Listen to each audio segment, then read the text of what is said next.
អូខេសួស្តីបងប្អូនទាំងអស់គ្នាចឹងថ្ងៃនេះខ្ញុំមានប្រធានបទថ្មីបន្តិចរៀងប្លែកខុសពីរាល់ដងដោយសារតែប្រធានបទនេះគឺខ្ញុំបានការសំណូមពរពីខាងបងប្អូនដែលគាត់ follow channel YouTube របស់ខ្ញុំផ្ទាល់ក៏ដូចជាបងប្អូនដែលគាត់ស្គាល់ខ្ញុំនៅក្រៅឬក៏អ្នកដែលគាត់ស្គាល់ខ្ញុំនៅក្រៅគាត់ចង់ឲ្យខ្ញុំនិយាយពីសង្គមការងារខ្លះដោយសារតែទី1គាត់ឃើញថាខ្ញុំមានបទពិសោធន៍ក៏ដូចជាធ្វើការនៅក្នុងសង្គមយូរដែរហើយអញ្ចឹងគាត់ចង់ឲ្យខ្ញុំចែករំលែកតទៅជាមួយនឹងការធ្វើការងារនៅក្នុងសង្គមហ្នឹងថាតើយើងទៅជួបអីគេខ្លះហើយយើងត្រូវត្រៀមខ្លួនរបៀបម៉េចដើម្បីការធ្វើការងារក្នុងសង្គមហ្នឹងឲ្យយើងស្គាល់ពីបែបបទឬក៏ស្គាល់ពីអ្នកដែលធ្វើការជាមួយយើងវិធីនៅក្នុងការងារស្រួលធ្វើការមួយគាត់អញ្ចឹងណាបងប្អូនអញ្ចឹងប្រធានបទយើងថ្ងៃនេះខ្ញុំនឹងនិយាយទាក់ទងជាមួយនឹងសង្គមការងារបច្ចុប្បន្នក៏ដូចជាឆ្លងកាត់តាមបទពិសោធន៍របស់ខ្ញុំពីមុនមកដែលខ្ញុំធ្លាប់ធ្វើការពីឋានៈមួយដែលគេហៅថាចូលដំបូងរហូតដល់បច្ចុប្បន្នខ្ល้ายជាប្រធានផ្នែកគ្រប់គ្រងផ្នែកម្នាក់តើយើងត្រូវអភិវឌ្ឍខ្លួនឯងរបៀបម៉េចហើយយើងត្រូវឆ្លងកាត់នៅរឿងហេវអ្វីខ្លះដើម្បីមកដល់រាល់ថ្ងៃអញ្ចឹងខ្ញុំអាចនិយាយបានថាបច្ចុប្បន្នយើងឃើញដែលគេហៅថាចំនួន Gen Z ទាំងអស់គ្នាចំណាំតែនិយាយលេងហ្នឹងគឺចំនួនពួកគាត់គឺ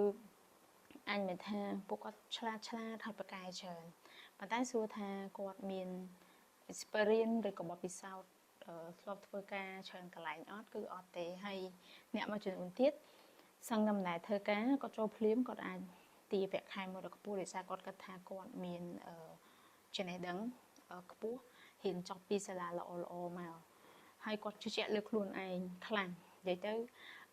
ចិនស៊ីវាច្រើនគឺគាត់ជឿជាក់លើខ្លួនឯងខ្លាំងដោយសារទីមួយគាត់រស់នៅក្នុងរបបមួយគេហៅថា technology ដែលកំពុងតែវិវត្តពីមួយថ្ងៃទៅមួយថ្ងៃដូចបងប្អូនឃើញស្រាប់ហើយឥឡូវសឹងថានៅតាមធនាគារមួយចំនួនក៏យើងកាត់បន្ថយបុគ្គលិកដើម្បីប្រើនៅបច្ចេកវិទ្យាជំនួសវិញដែរអញ្ចឹងចំនួនក្រោយៗនេះអាចបានថាអ្នកខ្លះគាត់ធ្វើតែ level entry ចូលមកគឺគាត់អាចទទួលបានប្រាក់ខែមួយដ៏សមរម្យស្របទៅនឹងគោលការណ៍ថ្មីដែលយើងគិតមានគេហៅថាប្រាក់បៀវត្សអតិបរមាឬក៏អបបរមាអញ្ចឹងទៅអញ្ចឹងសម្រាប់ស្ថាប័នខ្ញុំសូមមិនលើកយកតាក់ទងជាមួយនឹងស្ថាប័នរដ្ឋទេដោយសារតែខ្ញុំអត់មានបទពិសោធន៍តាក់ទងជាមួយនឹងស្ថាប័នរដ្ឋទេអញ្ចឹងសម្រាប់បងប្អូនដែលមានបទពិសោធន៍តាក់ទងជាមួយស្ថាប័នរដ្ឋអាចចែកម្លែកមកខ្ញុំខ្លះផងអាចជា comment ឬក៏អាចឆាតមកខ្ញុំផ្ទាល់ក៏បានដែរប៉ុន្តែសម្រាប់ខ្ញុំច្រើនឆ្នាំដែលខ្ញុំធ្វើការកន្លងមកនេះគឺខ្ញុំធ្វើការនៅវិស័យឯកជនរហូតអញ្ចឹងខ្ញុំចាប់ផ្ដើមធ្វើការនៅអាយុ18ឆ្នាំនៅពេលដែលខ្ញុំរៀនចប់វិទ្យាល័យការដែលយើង start ធ្វើការពីក្មេងវាជារឿងមួយដ៏ល្អដែរទីមួយយើងទទួលបានបទពិសោធន៍ច្រើនអញ្ចឹងឆ្លងកាត់នៅបទពិសោធន៍ជាច្រើនធ្វើការជាច្រើនកន្លែងធ្វើគ្រប់ផ្នែកគ្រប់មុខជំនាញយើងរៀនផ្នែកហ្នឹងយើងត្រូវតែធ្វើការផ្នែកហ្នឹងឬក៏យ៉ាងម៉េចអញ្ចឹងបុគ្គលខ្លះនៅពេលដែលគាត់រៀនជំនាញអីមួយគាត់ចង់ចេញទៅធ្វើការត្រូវជំនាញរបស់គាត់ខ្ញុំទទួលស្គាល់អ្នកណាក៏ចង់បានអញ្ចឹងដែរប៉ុន្តែបើសិនជាយើងអត់ទាន់មានបទពិសោធន៍សោះហ្មងហើយយើងចង់ទៅធ្វើការលើជំនាញរបស់យើងបើសិនជាគេមាន level មួយដែលគេហៅថា intern ណាជាការចូលធ្វើការសាកល្បងអានឹងយើងគួរតែ start សាកល្បងទៅប៉ុន្តែ luckily ដែរសម្រាប់ខ្ញុំពេលដែលខ្ញុំរៀនជំនាញរបស់ខ្ញុំហ្នឹងគឺខ្ញុំចូលភ្លាមគឺខ្ញុំអត់មាន intern ទេហើយពេលដែលខ្ញុំចូលធ្វើនៅអាយុ18ឆ្នាំហ្នឹងក៏ខ្ញុំអត់មាន intern ដែរពេលខ្ញុំចូលធ្វើការងារពេញសិទ្ធតែម្ដងអញ្ចឹងតែចំណុចធ្វើហ្នឹងប្រាក់ខែតិចណាស់ប្រាក់ខែត្រឹមតែ40-50រៀលទេបើយើងប្រៀបធៀបមកដល់ឥឡូវហ្នឹងវាខ្ទង់3-4-500ដែរព្រោះចំនួនហ្នឹង50រៀលឬក៏40រៀលហ្នឹងវាថ្លៃដែរអញ្ចឹងខ្ញុំឆ្លងកាត់បទពិសោធន៍ជាច្រើននៅក្នុងវ័យពី18ទៅដល់22ឆ្នាំដែលខ្ញុំរៀនបញ្ចប់បញ្ញាបត្រអញ្ចឹងខ្ញុំរៀនបញ្ញាបត្រផ្នែកគណនេយ្យបងប្អូនតែខ្ញុំធ្វើការពី ឆ្នាំទី1ឆ្នាំទី2ហ្នឹងខ្ញុំធ្វើអត់ទាន់ប៉ះផ្នែកគណនេយ្យឡើយទេខ្ញុំធ្វើ cashier ផងខ្ញុំធ្វើតាក់ទងជាមួយនឹង customer service ផងខ្ញុំធ្វើជា seller ផងខ្ញុំធ្វើជា admin ផងអញ្ចឹងសួរថា3 4ជំនាញដែលខ្ញុំបានធ្វើហ្នឹងវាជួយអីគេខ្ញុំខ្លះគឺជួយឲ្យខ្ញុំមានបទពិសោធន៍ច្រើនមែនតើខ្ញុំអាចនិយាយប្រាប់បងប្អូនគឺបទពិសោធន៍អាចនិយាយបានថាច្រើនដែលខ្ញុំទទួលបានពីការងារទាំង3ហ្នឹងហើយជួបមនុស្សផ្សេងគ្នាទៀតអញ្ចឹងសម្រាប់ខ្ញុំនៅពេលដែលខ្ញុំធ្វើទាំង3ទាំង4ហ្នឹងកន្លែងដែលខ្ញុំទទួលបានបទពិសោធន៍ច្រើនជាងគេគឺជាផ្នែករដ្ឋបាលពីព្រោះខ្ញុំធ្វើរដ្ឋបាលនៅខាងរោងចក្រអញ្ចឹងរោងចក្រគឺគេមានខាងផ្នែក compliance គេមាន shipping គេមាន finishing គេមាន cutting ខ្ញុំរៀងពិបាកបកជាភាសាខ្មែរតិចគេមានគ្រប់ផ្នែកទាំងអស់ទាំងជាងម៉ាស៊ីនទាំងអីខ្ញុំធ្វើការមួយចិនជាមួយខ្មែរយើងក៏មានដែរអញ្ចឹងការខ្ញុំនៅធ្វើការនៅរោងចក្រហ្នឹងខ្ញុំដើរមួយអ្នកបកប្រែចិនហ្នឹងខ្ញុំចេះចិនបានមួយម៉ាត់ពីរម៉ាត់ដែរខ្ញុំរៀនពីគាត់អញ្ចឹងបងប្អូនអញ្ចឹងកាលហ្នឹងប្រាក់ខែតិចទេបងប្អូនតា30-40រៀលទេប៉ុន្តែយើងធ្វើការថែមម៉ោងអញ្ចឹងបើបងប្អូនដឹងស្បដឹងថាអ្នករោងចក្រគាត់ធ្វើការថែមម៉ោងច្រើនអញ្ចឹងពេលដែលគាត់ថែមម៉ោងហ្នឹងបងប្អូនគាត់បានលុយថែមម៉ោងហ្នឹងច្រើនហើយគេមានលុយដែលមកទៀងទាត់ទៀតអញ្ចឹងនៅរោងចក្រគេមានគោលនយោបាយច្រើនដែលដាក់ឲ្យខាងរោងចក្រគាត់អនុវត្តហើយក៏គេមានសហជីពគេដើម្បីការពារកម្មកររបស់គេដែរដែលត្រូវកំណត់គេហៅថាប្រាក់អបបមាហ្នឹងគឺយ៉ាងហោចណាស់ក៏$45ក្នុងមួយខែដែរអញ្ចឹងចំនួនហ្នឹងដូចខ្ញុំប្រាប់បងប្អូនអញ្ចឹងបើប្រៀបធៀបមកដល់ឥឡូវ$45ចំនួនហ្នឹងអាចស្មើ300-400ចំនួនឥឡូវចាអញ្ចឹងឆ្លងកាត់តាមបទពិសោធន៍ជាច្រើនយើងធ្វើការបត់បែនយើងទទួលបានមេដែលគាត់ព្យាយាមឲ្យនឹងមតិយោបល់យើងច្រើនយើងក៏ចេះមកច្រើនអញ្ចឹងខ្ញុំចាប់ផ្ដើមធ្វើការត្រូវជំនាញខ្លួនឯងនៅឆ្នាំទី3ដើមឆ្នាំចុងពាក់កណ្ដាលឆ្នាំទី2ខ្ញុំចាប់ផ្ដើមជប់ពីកន្លែងចាស់ហ្នឹងជារដ្ឋបាលហ្នឹងដោយសារតែគេទី1គេដូររោងចក្រទៅនៅទីតាំងឆ្ងាយខ្ញុំអត់ពិបាករឿងការរៀនល្ងាចព្រោះខ្ញុំរៀនពេលល្ងាចយើងធ្វើការពីក្មេងវាជាចំណុចល្អមួយគឺយើងទទួលបានបទពិសោធន៍ច្រើននៅក្នុងហ្នឹងហើយទី2គឺយើងស្គាល់មនុស្សច្រើនអញ្ចឹងមានតំណែងមានអីនៅក្នុងសង្គមច្រើនអញ្ចឹងទៅវាមិនច្រើនខ្លាំងទេប៉ុន្តែអញនិយាយថាយើងដឹងពីរបៀបធ្វើការអញ្ចឹងនៅពេលដែលខ្ញុំចាប់ផ្ដើមធ្វើការនៅជំនាញរបស់ខ្ញុំគឺជំនួយការគណនេយ្យហ្នឹងគឺខ្ញុំចូលទៅខ្ញុំកាន់ផ្នែក AI and AP អញ្ចឹង AI AP ហ្នឹងគឺខ្ញុំ start ពីដំបូងមកហើយមានមេរបស់ខ្ញុំគាត់ជួយណែនាំខ្លះអីខ្លះចឹងទៅហើយ Managing Director ដែលគាត់បរៀនខ្ញុំផ្ទាល់ហើយគាត់ជាជនជាតិគេអាចនិយាយថាទីមួយយើងរៀងពិបាកដែរដោយសារ language barrier ហើយនៅស្រុកខ្មែរយើងរៀនគណនេយ្យខ្ញុំអាចនិយាយថា4ឆ្នាំហ្នឹងអត់សូវទទួលបានអីច្រើនទេខ្ញុំមិនដឹងថាបងប្អូនសម័យបច្ចុប្បន្នរៀនទៅមិនទេប៉ុន្តែសម្រាប់ខ្ញុំមានអារម្មណ៍ថាខ្ញុំរៀនវាអត់ទទួលបានចំណេះដឹងច្រើនពីខាងហ្នឹងទេទោះតែបងប្អូនមានសិក្សាតទៅជាមួយនឹងការអនុវត្តផ្ទាល់អញ្ចឹងយើងរៀនទៅលើទ្រឹស្ដីអញ្ចឹងពេលដែលយើងអនុវត្តផ្ទាល់គឺមានការខុសគ្នាច្រើននៅក្រុមហ៊ុនមុនរបស់ខ្ញុំហ្នឹងគឺខ្ញុំរៀនចេះច្រើនហើយក៏ខ្ញុំដឹងពី finance and operation ច្រើនគឺនៅហ្នឹងដោយសារនៅនេះក្រុមហ៊ុនគេមាន BU ច្រើនអញ្ចឹងខ្ញុំអាចរៀនពី business unit មួយហើយក៏រៀនពីមនុស្សជុំវិញខ្លួនមនុស្សយើងសំខាន់បងប្អូនគឺការរៀនពីមនុស្សដែលនៅជុំវិញខ្លួនបើមិនជាបងប្អូនអត់រៀនណាទាំងអស់ហ្នឹងទេគិតថាខ្លួនឯងធ្វើបានហើយយើងអត់អោនមិនតិចគឺពិបាកហ្នឹងរឿងទី1រឿងទី2ខ្ញុំចាប់ផ្ដើមផ្លាស់ប្ដូរខ្ញុំគេហៅថាធ្វើការងារជាច្រើនទៀតផ្ទាល់ខ្លួនឯងដែរយើង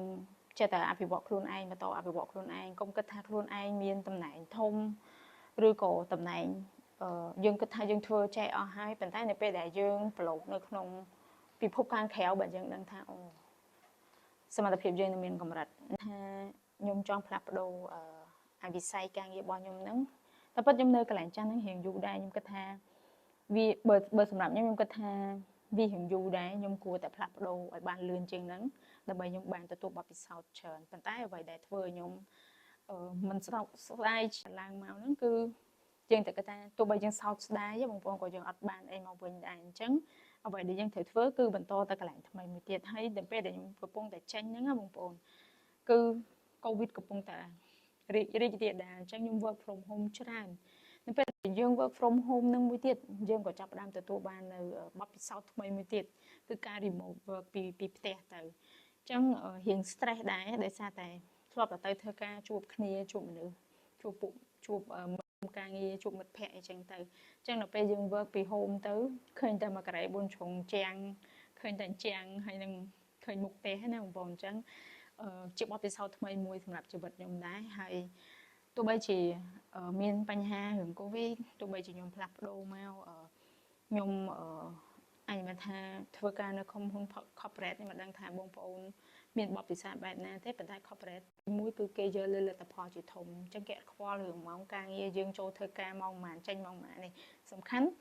report ហើយបានលទ្ធផលល្អអញ្ចឹងនៅក្រុមហ៊ុន corporate ខ្ញុំចូលចិត្តត្រង់ចំណុចហ្នឹងគឺចំណុចមួយដែលថាគេអត់មានមើលម៉ោងចេញម៉ោងចូលរបស់យើងគេអត់មានទៅមើលថាអូម្នាក់ហ្នឹងមកយឺតឬក៏អីចឹងទេអត់ទេគេមើលតែលើលទ្ធផលដែលយើងបានធ្វើឯងអញ្ចឹង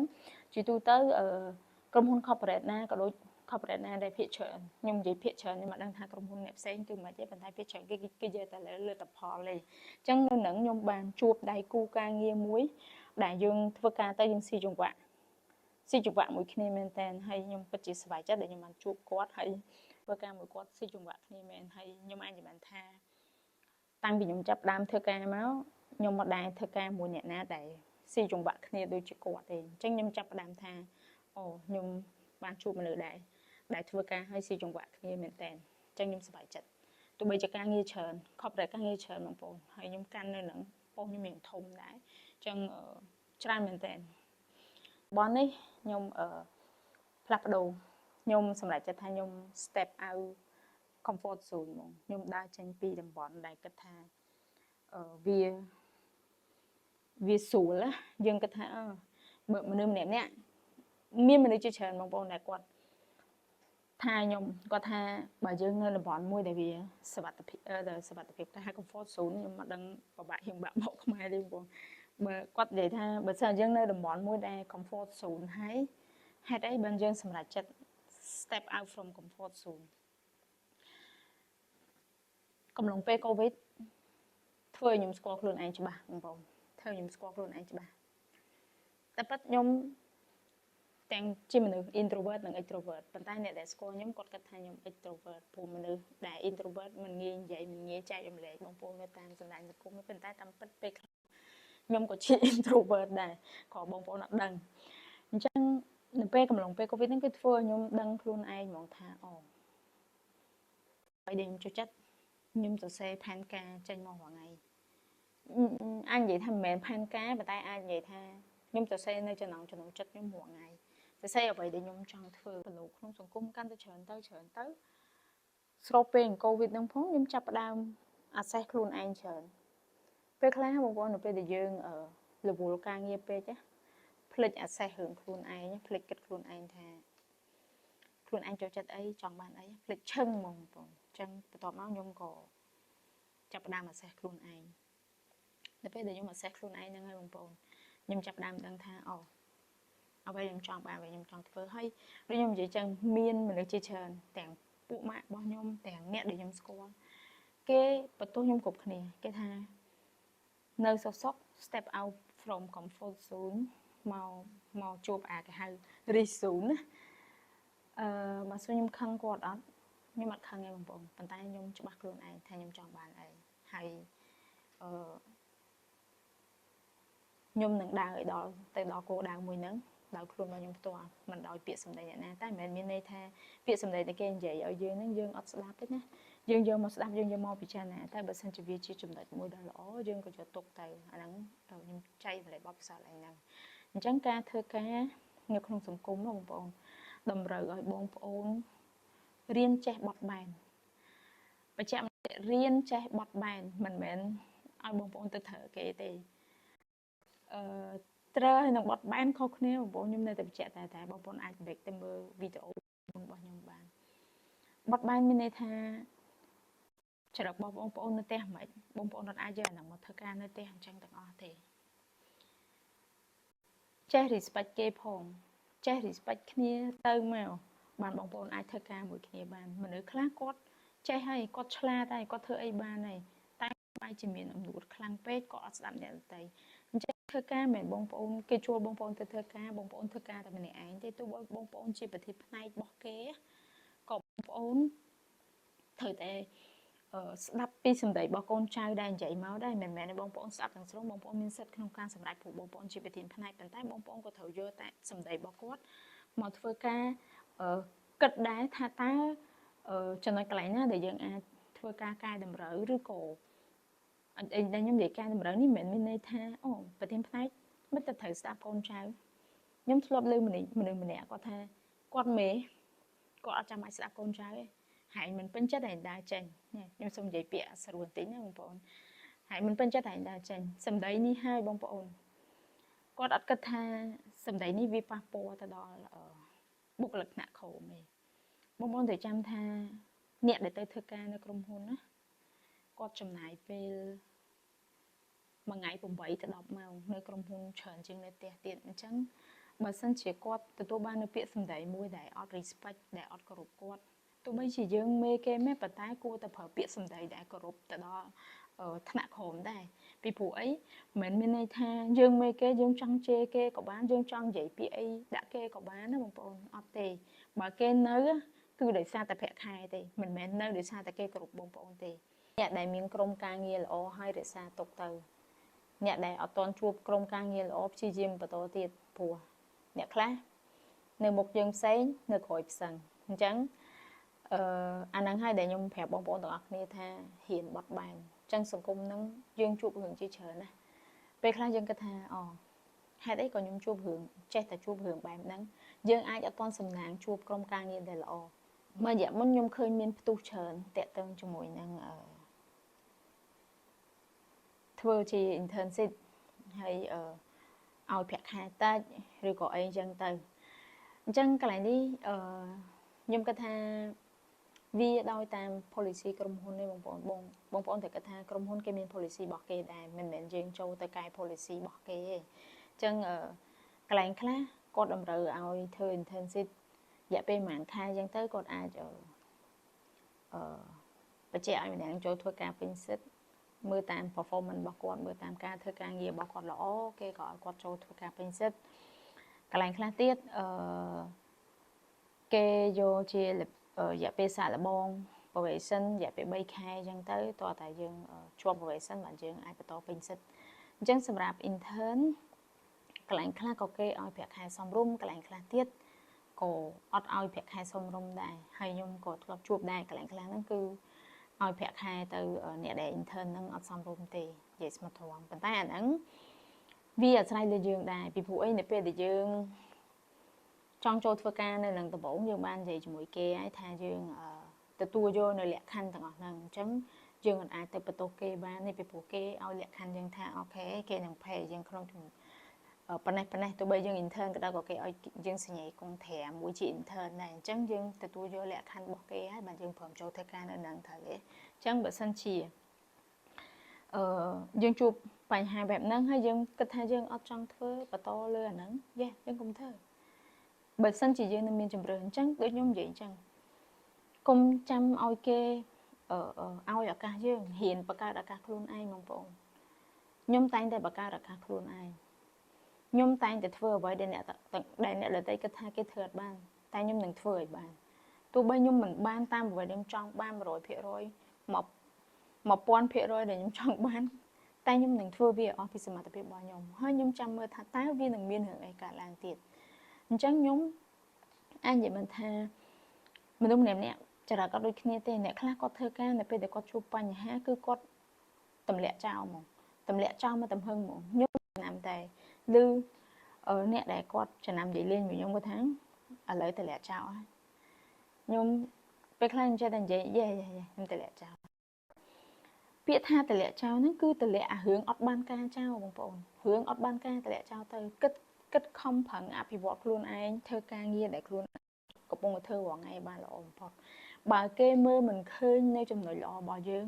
បើគេមើលមិនឃើញនៅការប្រឹងប្រែងរបស់យើងបើគេមិនមើលមិនឃើញបញ្ជាក់លទ្ធផលឲ្យគេឃើញបងប្អូនលទ្ធផលគឺសំខាន់នៅពេលដែលគេឃើញលទ្ធផលហើយយើងអត់ដែលអួតអាងថាយើងចេះយើងអត់ដែលអួតអាងថាយើងចុះលទ្ធផលគឺជាអ្វីមួយដែលធ្វើឲ្យគេដឹងថាយើងយ៉ាងម៉េចហើយព្យាយាមស្ងប់ស្ងៀមបំផុតកុំប្រាប់អ្នកណាពី plan ខ្លួនឯងកុំប្រាប់អីសោះមនុស្សមិនល្អមួយយើងគ្រប់ដប់ទេបងប្អូនជាពិសេសខ្ញុំដូចខ្ញុំនិយាយចឹងក្មេងៗជំនាន់ក្រោយគាត់ដែរឆ្លងកាត់ការងារនៅពេលគាត់ទៅធ្វើការងារគាត់ដឹងហើយថាជីវិតរបស់យើងត្រូវជួបអីគេខ្លះអញ្ចឹងសំណួរទៅកាន់បងប្អូនថាតើសង្គមការងាររាល់ថ្ងៃមិនដែរខ្ញុំអាចប្រាប់បងប្អូនបានកន្លែងខ្លះគេអត់ខ្វល់ពីយើងទេត្រូវចាំថាកន្លែងការងារគឺជាឆ្នាំងបាយរបស់យើងអ្នកណាក៏និយាយពាក្យនេះដែរខ្ញុំក៏និយាយពាក្យនេះដែរខ្ញុំខ្លួនឯងខ្ញុំក៏និយាយពាក្យនេះដែរប៉ុន្តែបងប្អូនត្រូវតែមាន backup plan ខ្លួនឯងថ្ងៃណាមួយដែលយើងធ្វើការឲ្យគេអត់បានថ្ងៃណាមួយដែលគេមិនពេញចិត្តនឹងយើងថ្ងៃណាមួយដែលគេអត់សប្បាយចិត្តនឹងយើងថ្ងៃនោះហើយដែលបងប្អូនដឹងថាគ្រប់ការងារទាំងអស់គ្រប់កន្លែងទាំងអស់គេសប្បាយចិត្តទៅពេលដែលយើងធ្វើការឲ្យគេកើតទេអញ្ចឹងរៀនអភិវឌ្ឍខ្លួនឯងមិនមែនយើងចេះប៉ុណ្ណឹងហើយយើងគិតថាយើងអស្ចារ្យយើងធ្វើអីក៏បានយើងឆ្លាតយើងអំនួតអត់ទេបងប្អូនសម័យលើសម័យ technology ទៀតគឺត្រូវតែប្រឹងមែនតើប្រឹងឲ្យអស់ពីសមត្ថភាពប្រឹងរៀនរាល់ថ្ងៃហើយកុំគិតរឿងអាយុខ្លួនឯងប៉ុណ្ណឹងហើយមិនបាច់រៀនតទៀតទេបើសិនជាបងប្អូននៅតែបន្តធ្វើការងារអីគេបងប្អូនត្រូវតែបន្តអភិវឌ្ឍខ្លួនឯងជារឿយបងប្អូនអាចអត់បានទេត្រូវឥឡូវសម័យ digital ទៀតបងប្អូនខ្ញុំគិតថាបងប្អូនធ្លាប់មើលឃើញព័ត៌មានដែលគេនិយាយគេថា2030ណា digital AI នឹងជំនួសការធ្វើការរបស់មនុស្សច្រើនបងប្អូនអត់ចាំបាច់មើលដល់2030ទេបងប្អូនមើលតែឥឡូវទៅដឹងហើយកន្លែង parking auto ក៏មានយូរហើយតែឥឡូវគឺចាប់ផ្ដើមមានច្រើនទៅដាក់លុយដោយម៉ាស៊ីនស្វ័យប្រវត្តិការ transfer ប្រាក់ចេញកងមួយទៅកងមួយដោយយើងអត់ចាំបាច់ទៅធនាគារខ្លះធ្វើការថ្មីបងប្អូនមិនបាច់ទៅជួប agent ទេមិនបាច់ទៅជួបបុគ្គលិកទេមានម៉ាស៊ីនស្វ័យប្រវត្តិបងប្អូនធ្វើបំពេញព័ត៌មានទៅ5នាទីក្រោយបានការឃើញកម្មធរយ៉ាងពីមុនបងប្អូនចង់បង់ពន្ធណាទៅអង្គុយចាំនៅធនាគារមកត្រូវទេបងប្អូនឥឡូវបងប្អូនចាំបាច់ទៅអង្គុយចាំទេ internet banking មានយូរតែយើងនៅតែអត់ទាន់ជឿលើអា internet ហ្នឹងអា banking online ហ្នឹងតែឥឡូវ everyone ដែរទៅចាំនៅធនាគារទេបងប្អូនសំបីតែបង្កើត account ណាក៏ digital ដែរឥឡូវហ្នឹងបង្កើតកាត visual ក៏ digital ដែរបងប្អូនគិតមើល digital អស់ហើយអញ្ចឹងសួរថាបុគ្គលិកដែលធ្លាប់កាន់ផ្នែកហ្នឹងពីមុនមកគាត់ទៅណាគេកាត់បន្ថយហ្នឹងហើយឬក៏គេអាចយកគាត់ទៅធ្វើនៅផ្នែកផ្សេងអញ្ចឹងសួរថាប៉ះនៅប៉ះហើយតែបើយើងចេះអភិវឌ្ឍបន្ថែមទៅលើអាជំនាញ soft skill មួយចំនួនទៀតយើងជាចំណែកមួយដែលត្រូវគេកាត់ចោលអត់មុននឹងកាត់ចោល at least ក៏គេពិចារណាដែរបងប្អូនគេគិតថាអូខេអ្នកហ្នឹងគាត់ឆ្លាតគាត់មនុស្ស digitalize ដែរអាចនឹងជួយការងារជាច្រើនទៀតអញ្ចឹងបើយើងគិតថាយើងចេះតែប៉ុណ្ណឹងហើយនៅតែប៉ុណ្ណឹងអត់បានទេណាបងប្អូនហើយអ្នកខ្លះគាត់នៅតែពិចារណាដោយ accounting finance អីអត់មាន digital អីមកជំនួសបានទេសាកគិតលេងទៅបងប្អូនឥឡូវ everything គឺ automate អស់ហើយចង់ប្រាប់បងប្អូនអញ្ចឹងនៅថ្ងៃថត invoice ឲ្យ book data entry ឲ្យទេខ្ញុំគាត់ប្រាប់បងប្អូនអញ្ចឹងយើង predict អត់ដឹងទេយើង foresee អត់ដឹងទេថា digital នឹងចូលរួមចំណែកខ្លាំងប៉ុណ្ណាបងប្អូនពីមុនណាពេលយើងចង់ឥឡូវមើលតែចំណែកមួយរបស់ ChatGPT មើលតែចំណែកមួយរបស់ Open AI ទៅបងប្អូនដឹងហើយថាវាប៉ះពាល់ទៅដល់អ្វីដែលយើងកំពុងធ្វើការមុនចង់ធ្វើអីមនុស្ស4 5នាក់ដើម្បីធ្វើការ research ឥឡូវអត់ទេបងប្អូនធ្វើ slide ក៏ដោយធ្វើ business proposal ក៏ដោយធ្វើអីក៏ដោយ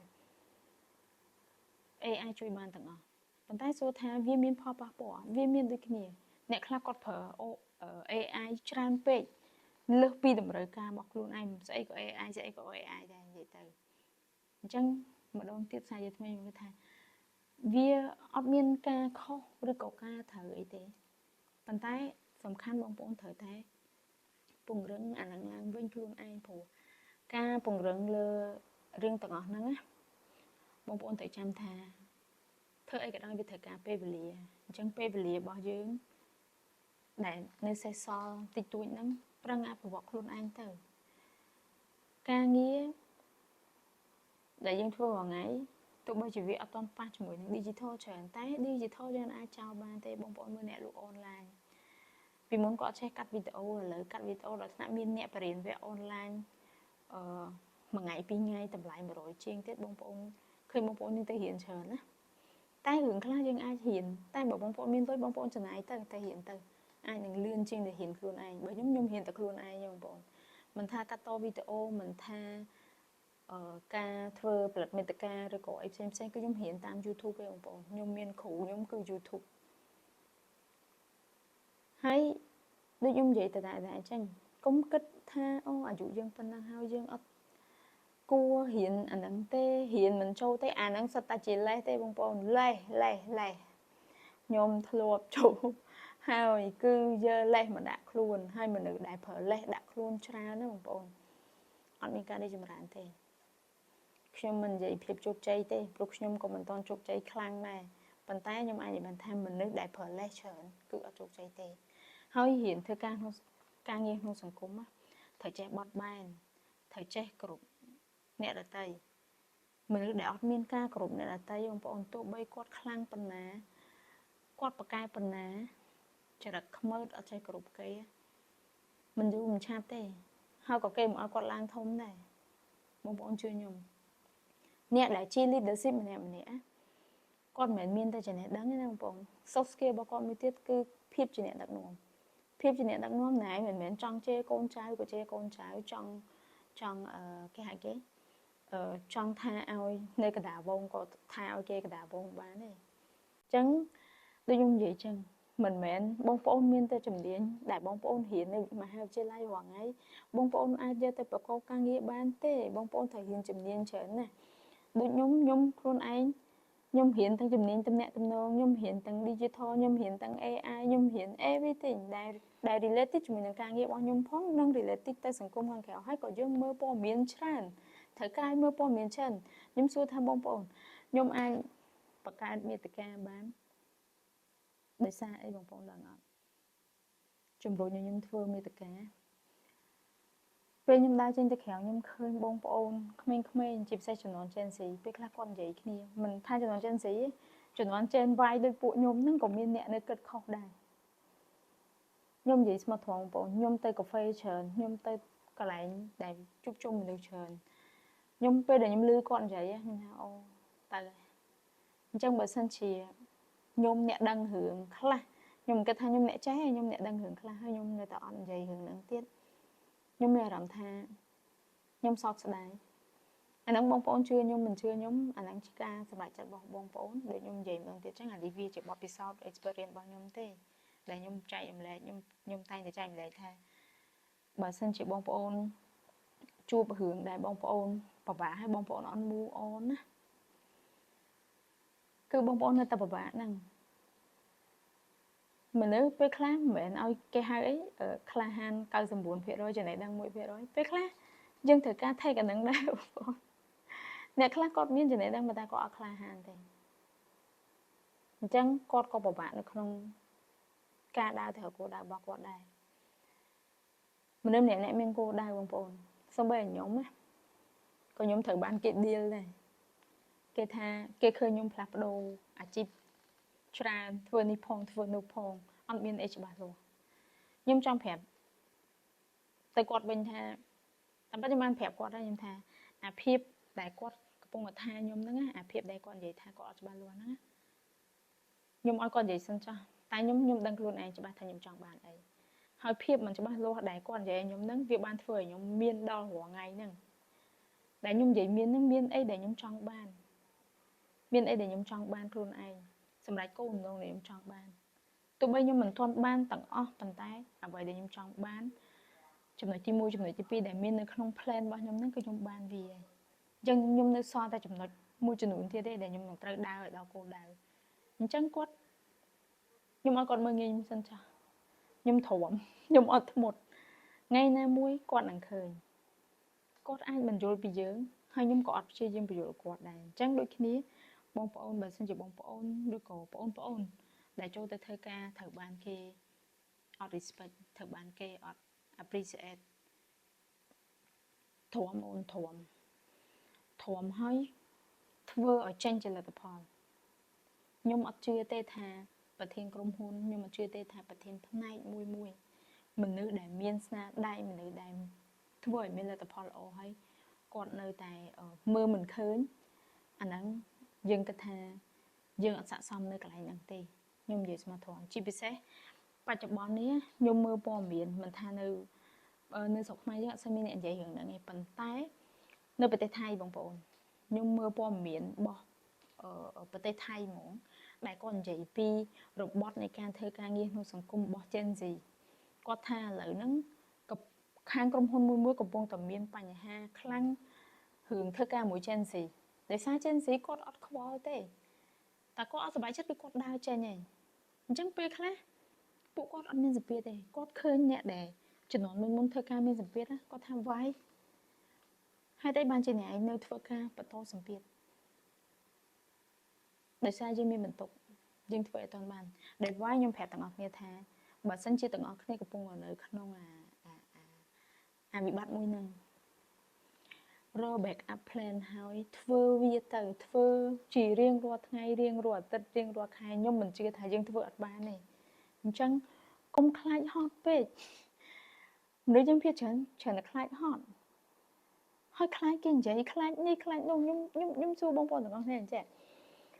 ខ្លាចគេនិយាយនឹងអ្នកដែលនិយាយនឹងគេឲ្យលុយយើងចាយមែនណាបងប្អូនខ្ញុំសួរប៉ុណ្ណឹងខ្ញុំនិយាយមែនណាខ្ញុំពិតជាចង់ដឹងថានៅពេលដែលយើងខ្លាចគេនិយាយនឹងអ្នកដែលគេនិយាយពីយើងអាក្រក់ដែលគេនិយាយថាយើងមិនកើតហ្នឹងយើងចង់ឲ្យសម្ដីដែលគេនិយាយមកកាន់យើងហ្នឹងខ្លាចជាសម្ដីមួយដែលស័ក្តិសិទ្ធិដែរមិនន័យថាយើងនឹងអត់កើតការដូចជាគេនិយាយមែនអត់ទេណាបងប្អូនខ្ញុំបញ្ជាក់ម្ដងទៀតធ្វើអ្វីដែលខុសពីគេនិយាយបើគេនិយាយថាយើងមិនកើតធ្វើឲ្យកើតមើលបើគេនិយាយថាអាហ្នឹងវាគ្មានបានប្រយោជន៍អីទេវាធ្វើនេះបន្តិចនោះបន្តិចចាប់អីមិនជាប់នោះមិនជាប់គេអត់ជាខ្លួនយើងទេជួនកាលយើងកំពុងតែដើររកក្តីសម័យរបស់យើងតែគេអត់ដឹងអញ្ចឹងយើងមិនបាច់ខ្វល់ទេថ្ងៃណាមួយគេនឹងឃើញថាលទ្ធផលដែលយើងធ្វើកន្លងមកដែលគេធ្លាប់មើលងាយយើងដែលគេធ្លាប់បូលីយើងណាបងប្អូនគេនឹងដឹងថាហេតុអីយើងមកដល់ចំណុចហ្នឹងបានបងប្អូនជឿខ្ញុំអត់មនុស្សតែមានលុយអត់ខ្វះទេអ្នកហៅមនុស្សខ្ញុំនិយាយពាក្យមនុស្សតែដើរដល់ដំណាក់កាលមួយជោគជ័យគេស្គាល់ច្រើនណាគេចាប់ផ្ដើមអ្នកដែលអត់ស្គាល់យើងពីមុនក៏គេថាស្គាល់យើងដែរជឿខ្ញុំទៅហើយមិនបាច់កុំពឹងលើខ្សែពេកសម័យបច្ចុប្បន្នទោះបីបងប្អូនមានខ្សែក៏ត្រូវការលុយដែរខ្ញុំនិយាយស្មោះត្រង់អញ្ចឹងបំភ្លេចអាហ្នឹងចោលតាពាក្យសម្ដីតែគេនិយាយអេញ៉ៃអូឯងធ្វើការអីគេបានប្រាក់ខែតិចមែនចូលដំបងការគេចូលដំបងគេបានពនិកអញ្ចឹងដល់ Gen Z មួយចំនួនគាត់លឺទៅគាត់ថាកាយចូលធ្វើការបានពនិកអញចូលធ្វើការអញទៅចូលធ្វើការបានប៉ុណ្ណេះតែមនុស្សបើថាចូលទៅវាដូចគ្នាធ្វើអីចាប់ផ្ដើមមកដូចគ្នាទាំងអស់ប្រាក់ខែត្រូវតែដូចគ្នាទាំងអស់បងប្អូនផាមានអ្នកក្រទេវាមានទាំងអស់គ្នាក្រទាំងអស់គ្នាអញ្ចឹងជាថ្មីម្ដងទៀតកុំគិតច្រើនរឿងបើសិនជាយើងសម្រាប់ចិត្តថាយើងដើរទៅមុខណាមើលអាផ្លូវមុខច្រើនជាងអាផ្លូវចំហៀងច្រើនជាងអាផ្លូវចំហៀងខាងឆ្វេងខាងស្ដាំរបស់យើងហើយកុំងាកក្រោយច្រើនពេកហើយកុំស្ដាប់ច្រើនពេកតិចនេះចូលឆ្វេងចេញស្ដាំចូលស្ដាំចេញឆ្វេងទៅអូខេអញ្ចឹងអរគុណច្រើនសម្រាប់បងប្អូនដែល តែងតែចូលចិត្តនៅវីដេអូរបស់ខ្ញុំហើយសង្ឃឹមថាបងប្អូននឹងទទួលបាននៅចំណេះដឹងខ្លះៗទាក់ទងជាមួយនឹងការចែករំលែករបស់ខ្ញុំអរគុណច្រើន